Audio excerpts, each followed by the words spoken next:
Welcome to teacher teacher जी। आज हम आपके लिए एक नया सब्जेक्ट साइकोलॉजी, जिसका पहला अध्याय एक तरह से इंट्रोडक्शन मटेरियल आपके लिए लेके आया हूँ। तो इसके लगभग हमारे पास 40 वीडियो ऑलरेडी तैयार है, लेकिन इसको भी हमने पब्लिश नहीं किया। अब हम इसको 1 बाय 1 करके आपके लिए पब्लिश कर देंगे और मेरी कोशिश रहेगी KVS एग्जाम से पहले ही सारे वीडियो पब्लिश कर दिए जाएँ। तो आज का ये वैसे पहला वीडियो है। 40 वीडियो में जो कुछ रेडी है, कुछ ऑलरेडी करने हैं, लेकिन हमारी कोशिश रही KVS से पहले इनको सारे रिलीज कर दिए जाए। तो आइए देखते हैं मनोविज्ञान। तो जो भी स्टार्टिंग में थोड़ा इसको समझते हैं मनोविज्ञान क्या है एक्चुअल में। तो मैंने जैसे लिख रखा है, मनोविज्ञान मानव मन की विभिन्न अवस्थाओं, क्रियाओं तथा उनके प्रभावों का अध्ययन किया जाता है। तो जो मानव का मन है उसमें विभिन्न प्रकार की क्या क्रियाएं चल रही हैं, उन क्रियाओं का क्या प्रभाव चल रहा है। तो मानव मन की क्रियाएं एवं उनके प्रभावों तथा उनकी सारी जितनी सूचनाएं होंगी उनकी, तो उनका जो अध्ययन किया जाता है, उसी शाखा को या उसी विज्ञान को मनोविज्ञान कहा गया। यानी मनोविज्ञान का सीधा अर्थ है मानव मन का अध्ययन। लेकिन बाद में जैसे और विद्वान आएंगे, कोई बोलेगा ये चेतना का विज्ञान है, कोई बोलेगा नहीं नहीं नहीं ये मस्तिष्क का विज्ञान है, कोई बोलेगा नहीं नहीं नहीं ये आपका आत्मा का विज्ञान है। वैसे ही हम सारे विद्वान लोगों के स्टेटमेंट को समझेंगे और फिर आगे बढ़ते हैं। तो सबसे पहले अगर मैं बात करूं तो मनोविज्ञान एक्चुअली कोई सब्जेक्ट अस्तित्व में था ही नहीं। सबसे पहले हमारा चलता था सब दर्शन शास्त्र, और हमने बताया था दर्शन शास्त्र, मैंने वैदिक काल में भी आपको समझाया, दर्शन हम उस ज्ञान को कहते हैं जो बिना इंद्रियों प्राप्त होता है, जो इंद्रियों को पता ही नहीं होता है। और जबकि जो हमें ज्ञान प्राप्त होता है मस्तिष्क में, वो इंद्रियों द्वारा प्राप्त होता है। जैसे हम गर्म तवे हाथ रखते हैं तो मस्तिष्क होता है गर्म में, तो ये ज्ञान तो हमें इंद्रियों से मिला ना। लेकिन पहले एक्चुअली माना जाता था दर्शन शास्त्र, उसी को मनोविज्ञान उसी में काउंट कर लिया जाता था। फिर जब दर्शन शास्त्र को ही मनोविज्ञान माना गया, थोड़ा और समय बीता तो 16वीं शताब्दी के आसपास मनोविज्ञान को दर्शन शास्त्र से अलग किया गया, और ये काम किया अरस्तु महोदय ने। इसीलिए मनोविज्ञान का जनक माना जाता है अरस्तु को। किसको माना जाता है? अरस्तु को। ऐसे ही हमने आपको समझाया था, केमिस्ट्री में भी हमने बता रखा है केमिस्ट्री का जनक लेवासी को माना जाता है, बायोलॉजी को भी अरस्तु को माना जाता है, वनस्पति विज्ञान को थियोफ्रास्टस को माना जाता है। तो ऐसे ही सारे हर सब्जेक्ट के जनक होते हैं। तो उसमें उसको सबसे पहले किसने उसको दिया, व्यवस्थित रूप से किसने विवरण दिया, फिर धीरे धीरे और उसमें विद्वान जुड़ते हैं, तो पूरा एक सब्जेक्ट कंप्लीट हमारा तैयार हो जाता है।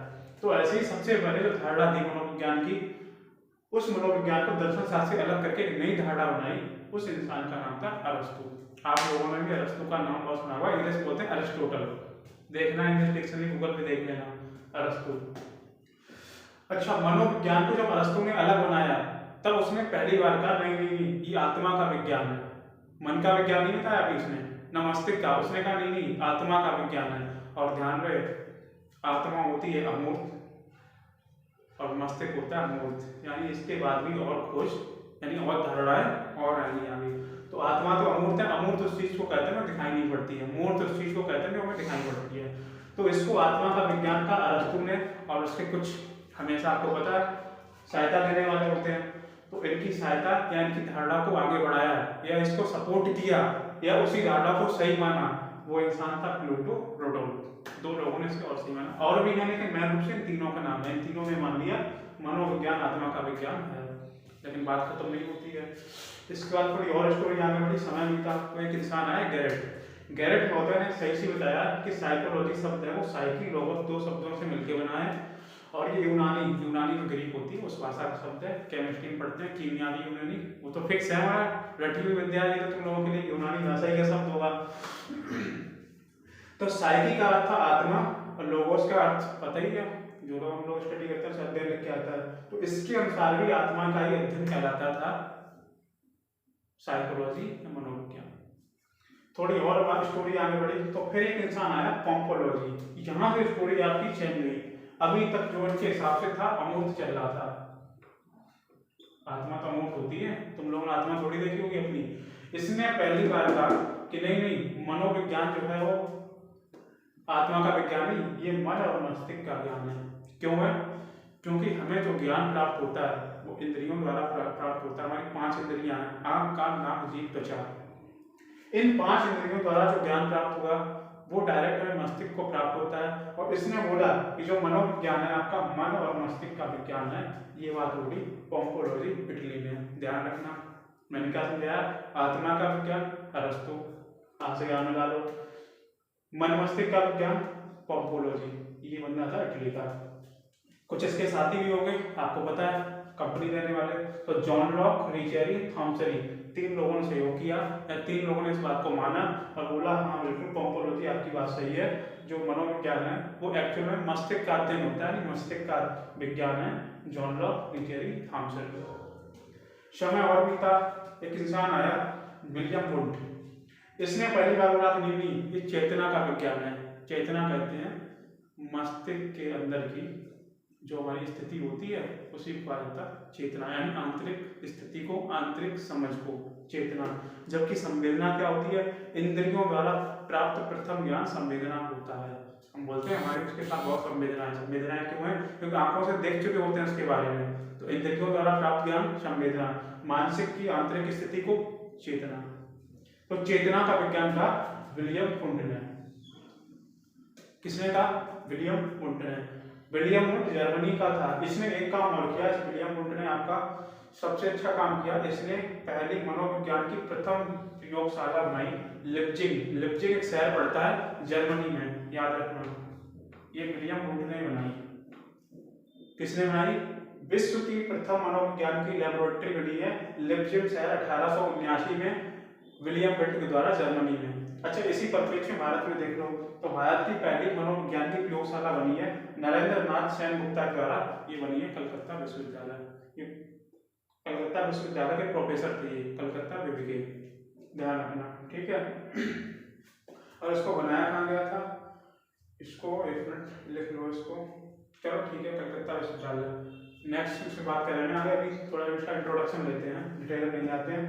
अच्छा, जो हमारे मनोविज्ञान की स्थापना हुई है या जो निकल के आया है, तो मनोविज्ञान एक्चुअल में पहले से मैं बता रखा दर्शन शास्त्र, ये लिखा भी है मनोविज्ञान की उत्पत्ति किससे हुई है, दर्शन शास्त्र। अभी सब इंट्रोडक्शन इसका लेते हैं। अच्छा, मनोविज्ञान की प्रथम पुस्तक कौन सी है, ये पूछ लेते हैं। प्रथम पुस्तक है साइकोलॉजिया 1950, साइकोलॉजिया 1950, और ये साइकोलॉजिया लिखी है रोडोल्फ गाइकल ने 1950 में। अगर पूछा जाए मनोविज्ञान का प्रथम ग्रंथ कौन सा है, साइकोलॉजिया।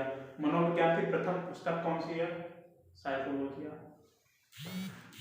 आधुनिक मनोविज्ञान के जनक तो ये कहा जाता है विलियम वुड को, कारण इन्होंने ही पहली क्या स्थापित की, प्रयोगशाला लिप्जिग शहर में। तो आधुनिक मनोविज्ञान के जनक कहा जाता है विलियम वुड को, जबकि सिर्फ मनोविज्ञान का जनक कहा जाता है अरस्तु को। ध्यान रखना, सारे क्वेश्चन बन जाते हैं फैक्चुअल टाइप में कभी कभी। अच्छा, तो मनोविज्ञान को हमने समझ लिया, किसी ने चेतना का विज्ञान का, किसी ने मन का मस्तिष्क का विज्ञान का, ऐसे कुछ का पुस्तक लिखी बहुत सारे विद्वानों ने, अलग अलग मत दिए, वो तो हम अध्ययन करेंगे आगे। अच्छा, मनोविज्ञान की एक शाखा से बांट दिया गया शिक्षा मनोविज्ञान। शिक्षा मनोविज्ञान में शिक्षा से संबंधित चीजें आती हैं। एक्चुअली में हमारा मेरे को जो अपने को जो पढ़ना है तो ज्यादा फोकस इस पे करना है, हमारे तो ये आएगा ना मनोविज्ञान, इसका अधिगम, बुद्धि, ये सारे चैप्टर्स में आएंगे, तो हमारा तो जो मोस्टली रिलेशन रहेगा शिक्षा मनोविज्ञान से रहेगा। तो शिक्षा मनोविज्ञान की कुछ डेफिनेशन देख लेते हैं जो आपको याद रखना आवश्यक है। एक नाम सुना होगा आपने बहुत अच्छे से, बी.एफ. स्किनर, सुना है कि नहीं सुना होगा, आपने बीएड भी किया होगा उसमें पढ़ा होगा इसके बारे में, डीएलएड किया होगा उसमें पढ़ा होगा, और भी आपके पास पुस्तकें होंगी। तो इसने कहा सीखने और सिखाने की जो प्रक्रिया है वही कहलाता है शिक्षा मनोविज्ञान। ध्यान रहे, मनोविज्ञान की बात पहले कर चुका हूँ, अब बात कर रहा हूँ शिक्षा मनोविज्ञान की। तो जो सीखने और सिखाने की प्रक्रिया है उसी को इसने बोला शिक्षा मनोविज्ञान की। बात बिल्कुल सही है,